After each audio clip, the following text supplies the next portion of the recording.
Today I'm going to teach you how to re-motivate yourself so you can keep pushing forward with your nutrition journey and achieve the goals you set out to achieve. Let's get to it.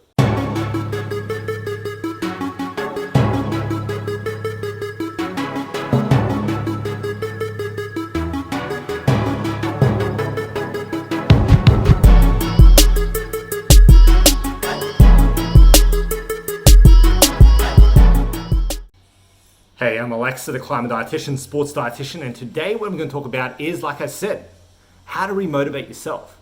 Because in my time coaching, what I realized quickly was that motivation is something that wanes so much from person to person. Yet motivation is such crucial for success with a lot of these people, okay? Perhaps with yourself as well. Maybe you're finding that when you're lacking that motivation, that things are just not going your way. Well, while we don't want to rest on our laurels or rest on our motivation solely, we do want to be able to kind of empower ourselves and boost that motivation when needed so that we can keep moving forward with our nutrition plan and get success. As always though, before you do, please hit the subscribe button, okay? Ring the bell, because this is how you're going to stay in the loop of all my videos and check out all the good content I have coming your way in the very near future. Okay, well without further ado, let's get into the strategies that I like to use to help my clients empower themselves and boost up that motivation. Let's get to it. Number one is, what's your why? Okay, you gotta dig deep down. You gotta figure out what your why is. Why are you doing what you're doing? Because that's gonna keep you motivated. That's gonna keep you driven so you can keep achieving what you're trying to achieve. Okay, you can't just rest on your why in terms of, oh, I just wanna look better. Okay, but why do you wanna look better? How is that gonna empower your lifestyle? Because remember, you always have to bring it back to lifestyle, and that's how you're gonna be successful. The second thing is you gotta reframe your failures. You can't be looking at failures as simply failures. You can't be always thinking about the fact that you're failing when in fact you're not. What you are usually perceiving as failures are actually learning opportunities. And when you evaluate yourself based on these opportunities and evaluate yourself from this experience, you become stronger, you become better, you become more effective, and that's what keeps you moving forward and getting better and eventually achieving the goals you've set out to achieve. Like I tell all my clients, evaluated experience is the best teacher. Trust me, I'm a dietitian. The third thing is get some quick wins, okay? Don't always rely on just going for that big picture, okay? Don't always go for that big kind of beast and try and beat that one. Go for some small wins to motivate yourself or re-motivate yourself, so to speak. Maybe there's a change you've been putting off. Make that change now. Have singularity of focus, okay? Choose one thing at a time. Focus on that, smash that, and then move on to the next one, okay? As Will Smith once said, okay? You don't have to kind of make this big grand wall straight away. You just put one brick at a time, perfectly laid over days and time, months and years, and eventually you have yourself a solid wall. Okay, figure that wall as the nutrition goals you're trying to set out to achieve.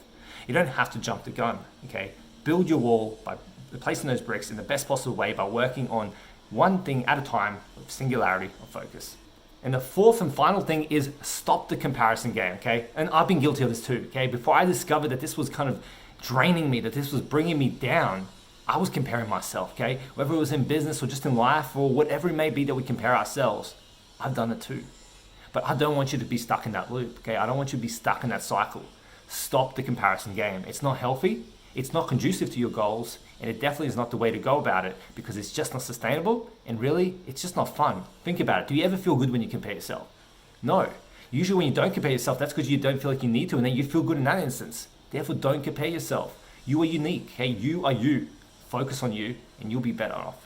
Because at the end of the day, you've got to reflect on your own journey, okay? What is your journey doing? And how can you best that journey? How can you get better and improve and keep moving forward? That's what you want to be focusing on.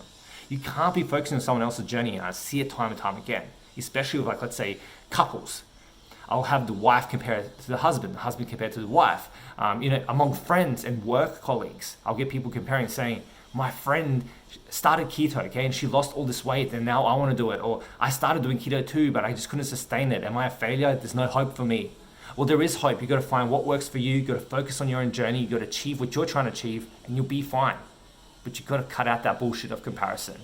Comparison syndrome is like a disease. You just need to stamp it out, okay? Don't let yourself get bogged down into that. I've done it. I've had clients who I've helped through this that have done it. And until you do achieve that, until you overcome that, so to speak, you won't get the goals that you're trying to achieve. I hope that makes sense because really it's important.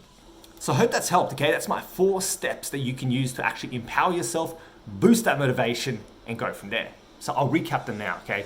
Number 1, Find your why. What's that deeper reason that you want to kind of achieve what you're trying to achieve? And what's that big motivator that's going to keep you driving forward?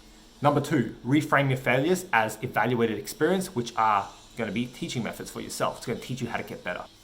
3, get some quick wins, okay? Don't have to rely on just going for the big fish. Sometimes smaller fishes will just get the same motivation for you in the first place. So focus on all that you have power over so you can get some small wins, boost that motivation so you can achieve that big goal as well.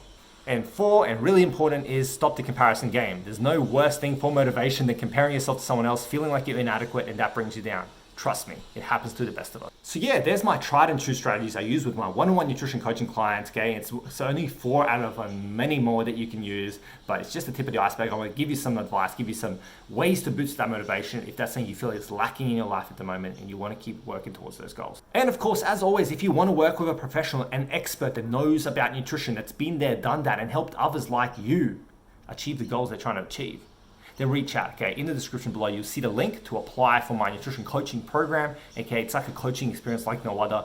Look into it, go read about it, contact me, let's have a chat, let's see how I can help you and see if you are the right fit for the program. Of course, if you have any questions, send them through email to theclimbingdietitian@gmail.com, okay? Make sure you spell the dietitian with a T. And as always, drop a comment below, let me know what you thought of the video. Let me know what your main takeaway is, let me know what you were struggling with and how I can help you. Remember to like and subscribe as always, and of course, share with your family and friends, okay? Tell them about me, tell them about my nutrition videos, okay? I wanna help more people. Stay classy, I'll talk to you next time. See ya.